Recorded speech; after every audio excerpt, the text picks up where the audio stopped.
Cocktail magique, chapitre 3, sixième partie.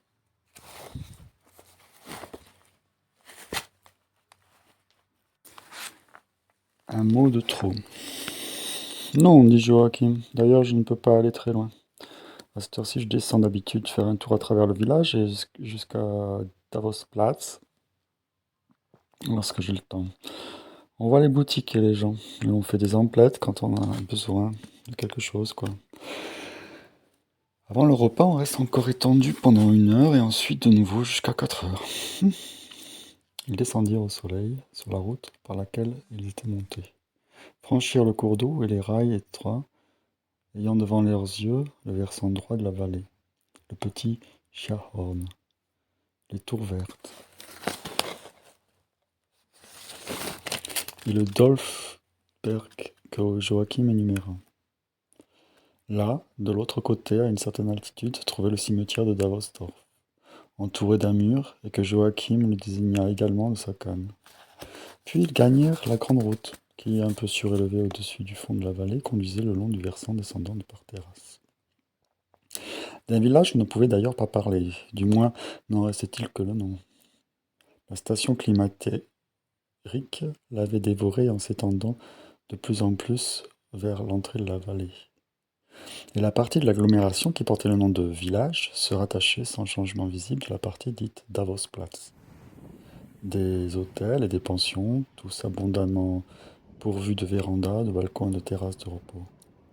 De petites maisons privées aussi, où l'on pouvait louer des chambres, étaient situées de part et d'autre. Ici, comme là, on rencontrait des maisons neuves. Parfois, il n'y avait plus de construction, et la vue s'ouvrait sur les pâturages verts au fond de la vallée. Hans Castorp, dans le vif besoin qu'il éprouvait de cet habituel délice, s'était de nouveau allumé un cigare. Et grâce à la bière qu'il venait de boire, il parvenait de temps à autre à sa satisfaction indicible, à ressentir un peu de l'arôme désiré. Rarement et faiblement, sans doute il fallait un certain effort nerveux pour qu'il eût comme un lointain pressentiment de ce plaisir, et l'atroce goût de cuir continuait à prédominer. Incapable de se résoudre à son impuissance, il lutta pendant quelque temps pour une jouissance qui tantôt se dérobait, tantôt n'apparaissait que de loin, comme pour se moquer de lui, et enfin, fatigué et dégoûté, il jeta encore son cigare. Malgré sa légère ivresse, il se sentait obligé de poursuivre une conversation de politesse et s'efforçait de se souvenir des choses si remarquables que ce matin il avait voulu dire sur le temps.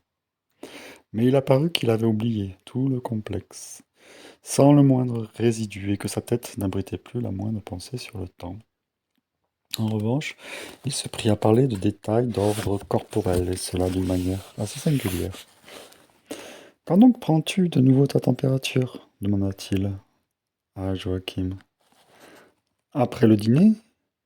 Oui, c'est pas fait. À ce moment-là, l'organisme est en plein fonctionnement et cela doit bien se dégager. Mais dis donc, je pense que c'était une plaisanterie de Berens de me conseiller à moi aussi de prendre ma température, non? C'est un brini en Harry à gorge déployée, non? Et cela n'aurait vraiment pas le sens commun. D'ailleurs, je ne possède même pas le thermomètre. Bah, dit Joachim, cela serait la moindre des choses. Tu n'as qu'à t'en acheter un ici. On en trouve partout des thermomètres, parce que dans tous les magasins. Mais à quoi bon? Répondit Hans. Non, la cure de repos, je veux bien, pourquoi pas, mais prendre sa température, ce serait vraiment trop pour un hospitant, non? Cela, j'aime autant vous le laisser à vous, vous autres, ceux d'en haut. Si seulement je savais, reprit Hans Castorp, en portant les deux mains à son cœur comme un amoureux. Pourquoi j'ai tout le temps de tels battements de cœur? C'est si inquiétant. J'y pense depuis quelque temps d'ailleurs. Vois-tu, on a des battements de cœur lorsqu'on est à la veille d'une joie particulière, ou au contraire, lorsqu'on redoute quelque chose. Bref, lorsqu'on a des sentiments agités, n'est-ce pas? Mais lorsque le cœur bat de lui-même, pour ainsi dire sans rime ni raison, et comme de son propre chef, je trouve cela étrangement inquiétant. Tu m'entends bien? C'est à peu près comme si le corps allait son propre chemin. Il n'avait plus aucun rapport avec l'âme, en quelque sorte. Comme un corps mort qui, en fait, ne serait pas précisément mort, cela n'existe pas, n'est-ce pas? Mais qui mène, au contraire, une existence tout à fait active et indépendante de l'âme. Mhm. Il, il lui pousse des cheveux, des ongles, toutes sortes de d'égards encore physiquement et chimiquement. Il y règne ensemble autant que je me suis laissé dire. Une activité tout à fait joyeuse à l'intérieur. Qu'est-ce que c'est que ces expressions, dit Joachim, avec un accent de blâme réfléchi. Une activité joyeuse? Et peut-être se vengeait-il un peu de l'observation que son cousin lui avait faite ce matin au sujet du chapeau chinois. Mais c'est ainsi, c'est une activité très mouvementée, quoi. Pourquoi donc cela te choque-t-il? Demanda Hans Castorp. D'ailleurs, je ne signalais cela qu'en passant. Je ne voulais pas dire autre chose que ceci, en fait. Comme c'est inquiétant et pénible que le corps vive et se donne de l'importance de son propre mouvement et son rapport avec l'âme, ainsi, c'est le cas pour ces battements de cœur sans motif que j'ai. On est amené à leur chercher un sens, un état d'âme qui leur corresponde, mais non, une joie, une peur, qui le légitimerait en quelque sorte. Du moins, c'est ce qui m'arrive, je ne puis parler que de moi. Oui, oui, oui, dit Joachim gémissant. C'est assez cela lorsqu'on a de la fièvre. Mhm. Il règne aussi une activité particulièrement joyeuse dans le corps, pour me servir de ton expression. Et il est bien possible que dans cette situation, on se mette involontairement en quête d'un état d'âme, comme tu dis. Par quoi cette animation prendra en quelque sorte un sens raisonnable.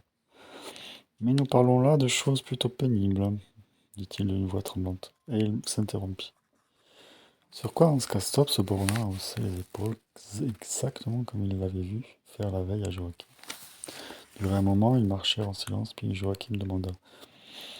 Eh bien, les gens d'ici te plaisent-ils? Je veux dire, ceux de notre table? Hans Castorp prit une expression de parfait détachement. Mon Dieu, dit-il, il ne me semble pas très intéressant. Aux autres tables, il y a, je crois, des gens plus intéressants que ça. Peut-être n'est-ce qu'une impression, remarque.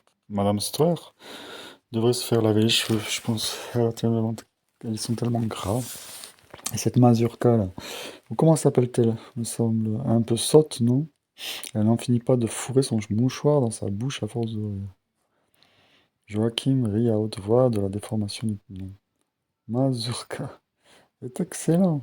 Elle s'appelle Marussia, s'il te plaît. C'est à peu près la même chose que Marie, remarque. Oui, elle est vraiment trop turbulente. C'est mon avis aussi. Cependant, elle aurait toute raison d'être plus posée, car elle est vraiment assez malade. On ne le dirait pas, dit Hans Castorp. Elle a l'air si bien portante. En tout cas, on ne la supposerait pas malade de la poitrine. Et il essaya d'échanger avec son cousin un regard malicieux, mais découvrit que le visage hâlé de Joachim était d'une coloration tachetée, comme l'apprennent les visages brunis par le soleil lorsque le sang se retire, et que sa bouche était tirée d'une manière particulièrement pitoyable aussi. Cette expression éveilla chez le jeune Hans Castorp une frayeur indéterminée qui le décida à changer tout aussitôt de sujet de conversation et à s'informer d'autres personnes, en essayant d'oublier rapidement Marussia et le jeu de la physionomie de Joachim. Ça à quoi du reste, il réussit parfaitement. L'anglaise, au thé de Sinrodon, s'appelait Miss Robinson. La couturière n'était pas une couturière, mais institutrice au lycée des jeunes filles de Königsberg. Et c'est pourquoi elle s'exprimait avec tant de précision, d'ailleurs. Elle s'appelait Mademoiselle Angel Hart. Quant à la vieille dame, alerte Joachim, bien qu'il fût depuis longtemps ici, ne savait même pas comment elle s'appelait. Quoi qu'il en fût, elle était la grande tante de la jeune fille qui mangeait du yaourt. Elle lui tenait compagnie au sanatorium depuis le début. Mais le plus gravement atteint de ceux qui mangeaient à leur table était le docteur Blumenkohl. Léon Blumenkohl, d'Odessa. Ce jeune homme à la moustache et au visage si soucieux et si fermé. Il était ici depuis de longues années déjà. C'était sur un véritable trottoir de ville qu'il marchait, le lieu de promenade et de rendez-vous par excellence. Il rencontrait des étrangers qui flânaient, de jeunes gens pour la plupart, les cavaliers en costume de sport et sans chapeau, les dames, également dépourvues de chapeau et en robe blanche. On en dépourvu, on entendait parler le russe et l'anglais. Des magasins aux étalages élégants se suivaient et Hans Castorp, dont la curiosité avait à surmonter une ardente fatigue, contraignait ses yeux à voir et s'arrêta longtemps devant un chemisier pour s'assurer si la devanture était vraiment à la hauteur. Puis vint une rotonde, avec une galerie couverte, où un orchestre donnait un concert. C'était ici le casino. Sur plusieurs cours de tennis, des parties se poursuivaient, des jeunes gens sveltes et rasés, en pantalon de flanelle fraîchement repassés, les manches retroussées jusqu'aux coudes, jouaient sur leurs semelles de caoutchouc, en face de jeunes filles hâlées et vêtues de blanc, qui, prenant leur élan, se dressaient tout à coup au soleil pour frapper de très haut la balle couleur de craie. Il y avait comme une poussière de farine sur les cours bien entretenus. Les deux cousins s'assirent sur un banc libre pour suivre le jeu et le critiquer. Tu ne joues sans doute pas, demanda Hans Castorp. Je n'ai pas la permission de jouer, répondit Joachim. Il faut que nous restions couchés, toujours couchés. Cet Ambrigny dit quelquefois que nous vivons horizontalement. Nous sommes des horizontaux. C'est une de ces mauvaises plaisanteries. Ce sont des gens bien portants qui jouent ici. Ou bien ils le font malgré la défense. D'ailleurs, ils ne jouent pas très sérieusement, c'est plutôt pour l'amour du costume. Et à propos de choses défendues, il y a encore d'autres jeux interdits que l'on pratique. Le poker, tu sais, et dans un certain petit hôtel aussi, les petits chevaux. Chez nous, la peine prévue est l'expulsion. Il paraît que c'est tout ce qu'il y a de plus nuisible. Et pourtant, il en est qui descendent encore après le contrôle du soir et vont ponter. Le prince qui a conféré son titre à Bérénce y filait toutes les nuits. Hans Castorp écoutait à peine. Sa bouche était ouverte, car, bien qu'il n'eût pas de rhume, il ne respirait que difficilement du nez. Son cœur martelait à contretemps de la musique, ce qui lui était obscurément pénible. Et en proie à cette impression de désordre et de contrariété, il commençait à s'endormir lorsque Joachim rappela qu'il était temps de rentrer. Ils parcoururent le chemin presque en silence. Hans Castorp buta même une ou deux fois en pleine rue et sourit d'un air mélancolique en hochant la tête. Le portier, infirme, les conduisit en ascenseur à leur étage. Ils se séparèrent devant le numéro 24 sur un bref « Au revoir ». Hans Castorp se dirigea à travers la chambre vers le balcon où il se laissa tomber tel qu'il était sur la chaise longue. Sans m'en prendre à peine de se rectifier sa position, il tomba dans un sommeil profond, péniblement animé par les battements rapides de son cœur.